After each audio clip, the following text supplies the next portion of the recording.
বন্ধ কর। দাদা একদম ঠিক কথা বলেছে রিয়া, আমরা সত্যি অনেক সম্পত্তিরই মালিক। ইন্দ্র, তুমি এখানে? তুমি তো অন্য কোম্পানিতে পরিষ্কার পরিচ্ছন্নর কাজ করতে গিয়েছিলে, তাহলে এই পোশাকে? আমি এখানেই ছিলাম রিয়া, পর্দার আড়াল থেকে তোমার সব কথা শুনেছি। ছি, তোমার চিন্তা ভাবনা এতটা নিচু রিয়া। ইন্দ্র, তোমার দাদাই তো বললো তুমি চাকরের কাজ করো, আমি তো কিছুই বুঝতে পারছি না।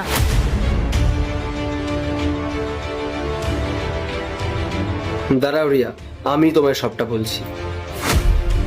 প্রথমত, আমি এই কোম্পানির মালিক, আর দ্বিতীয়ত তোমার আসল রূপটা ভাইয়ের সামনে আনার জন্য আমি এই মিথ্যে নাটকটা করেছিলাম।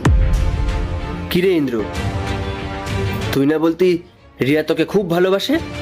আজ নিজের চোখে দেখলি তো ওর ভালোবাসা আসলে কার প্রতি? হ্যাঁ দাদা, নিজের চোখে সবটা দেখলাম আর নিজের কানেই সবটা শুনলাম। কিন্তু দাদা, তুই এসব কিছু বুঝলি কি করে? কাল যখন আমি বাজারে গিয়েছিলাম তখন নিজের চোখে ওর আসল রূপটা দেখি। একটা অসহায় সবজিওয়ালার কাছ থেকে ও সবজি নিয়ে টাকা দিচ্ছিল না, মাত্র 300 টাকার জন্য ও লোকটার সাথে কি খারাপ ব্যবহারটাই না করছিল। বেচারা গরিব মানুষটা যখন নিজের পাওনা টাকাটা চাইলো তখন তাকে পুলিশের ভয় দেখাচ্ছিল। তুই জানিস ইন্দ্র, লোকটাকে ও কত বাজেভাবে অপমান করছিল? তখন আমি ভাবলাম যে একজন সাধারণ মানুষের সাথে এত বাজে ব্যবহার করতে পারে সে আমার ভাইয়ের যোগ্য নয়। তাই বিয়ের আগেই পরীক্ষাটা নিয়ে নিলাম, যাতে তুই সত্যিটা জানতে পারিস। শুনলে রিয়া, তুমি আমাকে নয়, তুমি আমার টাকা পয়সা সম্পত্তিকে ভালোবাসো। আর একটা কথা কান খুলে শুনে রাখো, যদি নিজের ভালো চাও তাহলে এক্ষুনি এখান থেকে বেরিয়ে যাও, না হলে কিন্তু খুব খারাপ হয়ে যাবে।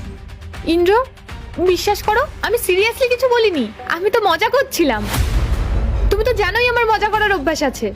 আমি তোমায় ভালোবাসি ইন্দ্র, চলো না বিয়ের ডেটটা ফাইনাল করি। চুপ করো, আর নাটক করার কোনো প্রয়োজন নেই। আজ তোমাদের মতো মেয়েদের কারণে না সমাজে সবাই বিয়ে করতে ভয় পায়। আমি নিজের জীবন নষ্ট করার জন্য তোমার মতো নিচু মানসিকতার মেয়েকে কোনোদিনও বিয়ে করতে পারবো না।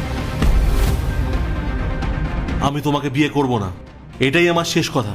এখনই এখান থেকে বেরিয়ে যাও, আর কোনোদিনও আমার সামনে আসার চেষ্টা করবে না। বেরিয়ে যাও।